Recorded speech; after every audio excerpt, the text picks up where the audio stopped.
So let's go to the definition from my teacher and mentor, our teacher and mentor, Brother Fawad.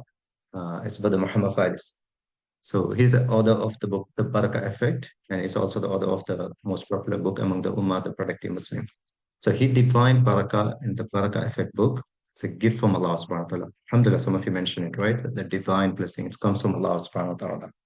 And Brother Fawad mentioned that the uncle in the shop says, this is barakah for the sake of Allah subhanahu wa ta'ala. So barakah is a gift from Allah subhanahu wa ta'ala. And it can enter into anything.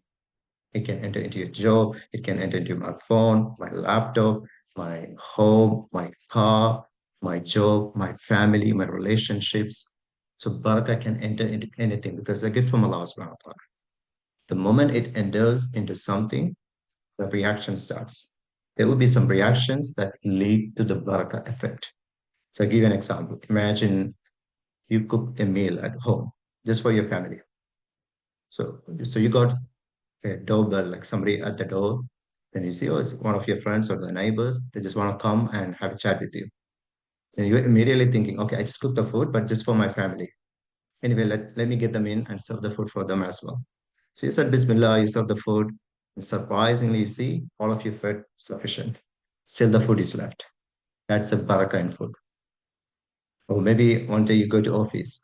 That's the day you think, okay, subhanallah, like today, this is a huge, a big mountain in front of me. I have to get over this task.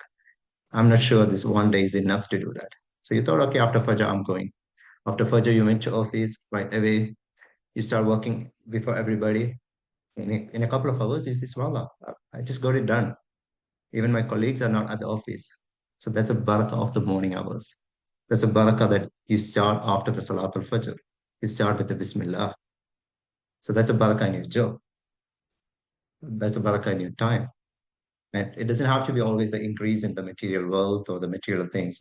Sometimes we go, subhanAllah, this dunya is for being tested, right? So we go through the trials. We go through the trials in our health, in our wealth, in our relationships, in our job. But even while going through these trials, you feel true contentment in your heart. You feel peace, okay? Okay, the difficulties are there, the trials are there, the struggles are there, but you feel happy, like you feel satisfied, you feel that contentment in your heart. That is a barakah. You get great insights, some ideas, some new ideas. You're just sitting in the park, you get a new idea, you start a business or to try in your family, for your kids. That's a barakah from Allah subhanahu wa ta'ala, the ideas, the insights. And this session, subhanAllah, we come here for the sake of Allah subhanahu wa ta'ala. That itself is a barakah because Allah subhanahu wa ta'ala allow us to be here. And as Brother Fawad shared, like the barakah is something that we can actively seek. The uncle over there, he was giving an extra. It's an active step from his side to get the gift from Allah subhanahu wa ta'ala. So the same way, like subhanAllah, when you say Bismillah, when we start our session with a conscious Bismillah, there will be the gift of Allah subhanahu wa ta'ala into everything that would lead to the barakah effect.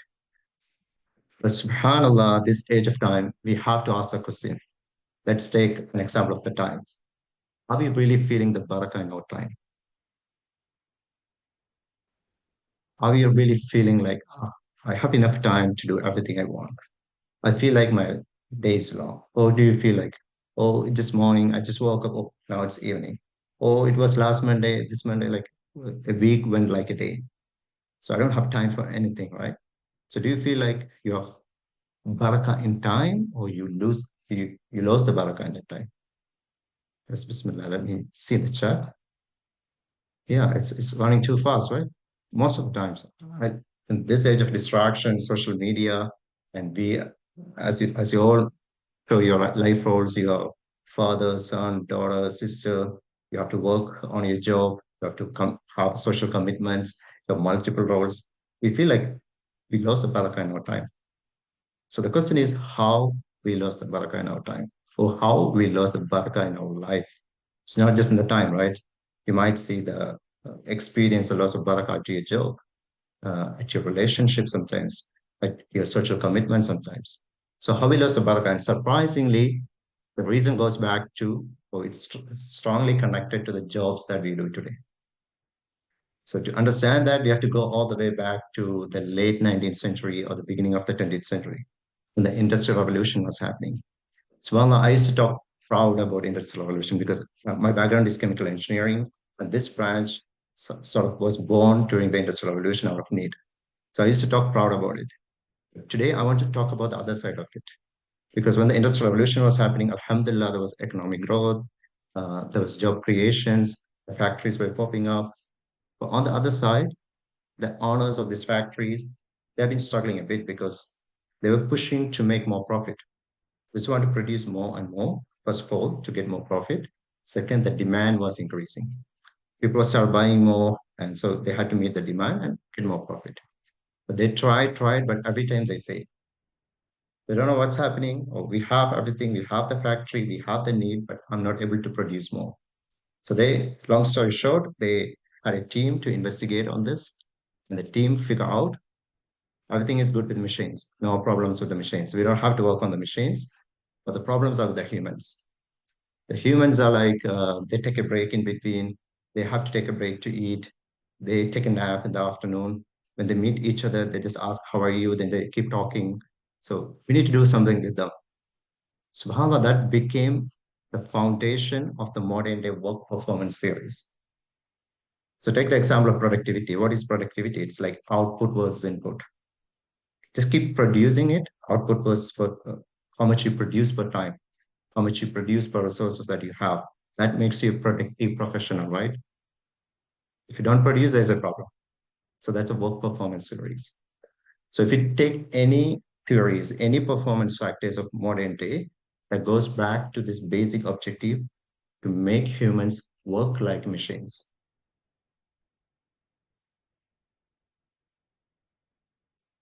And subhanAllah, what happened? Most of us, including me, we subscribe to that. So when all of us are doing the same, that became a culture which is called hustle culture. Just keep hustling. You just keep hustling. You just keep hustling. So that's the culture we subscribe to. Okay, it's okay. We need to hustle, right? We need to work hard. But what's the problem of for the course of subscribing to hustle culture that says just keep producing. You just keep producing like machines. Swala, this gives to all the isms, right? You talk about the capitalism, like your life is just to make money. Doesn't matter how you make it, just keep making money. To make money, you have to go back and work like a machine. And consumerism. Okay, you have a phone, but there's a brand new in the market. Go and buy it. You keep buying it. But if you want to keep buying it, you just have to go back and work like a machine. And the individualism, subhanAllah, the modern day societies. The machines don't check each other, right? Machines don't say, hello, how are you? But it's the same way, subhanAllah, humans are functioning in societies now.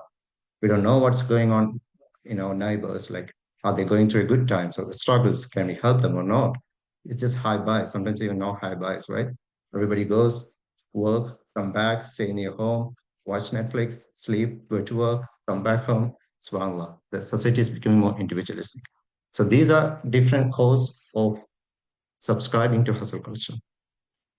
But today, inshallah, I want to take 6 consequences of this hustle culture that I believe that's one of the main reasons that make all of us, there are no exceptions, including me, we subscribe to hustle culture that makes all of us, eventually we go to the burnout in our life.